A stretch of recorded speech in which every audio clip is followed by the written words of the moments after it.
छत्रपती संभाजीनगरचे माजी खासदार इम्तियाज जलील यांच्यावर पुन्हा एकदा पैशांची उधळण पाहायला मिळाली।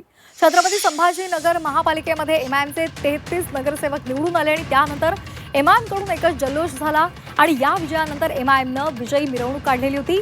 जश्न महाराष्ट्र जश्न इम्तियाज मैफिलीचं आयोजन सुद्धा करण्यात आलेलं होतं आणि या मैफिलीमध्ये पैशांची उधळण करण्यात आली। यापूर्वी सुद्धा बिहारमधल्या विजयानंतर जलील यांच्यावर पैसे उधळल्याची घटना घडलेली होती आणि त्यावर विरोधकांनी टीका केली होती आणि आता पुन्हा एकदा 33 उमेदवार विजयी झाल्यानंतर आयोजित कार्यक्रमामध्ये इम्तियाज जलील यांच्यावर पैसे उधळण्यात आले।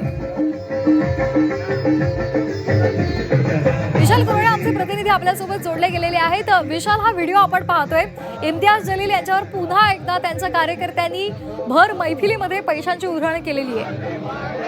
महापालिका निवडणुकीमध्ये 33 त्यांचे नगरसेवक निवडून आले आणि त्यातर्फे सगळं एक आयोजन करण्यात आलेलं होतं, कव्वालीचं आयोजन करण्यात आलं होतं।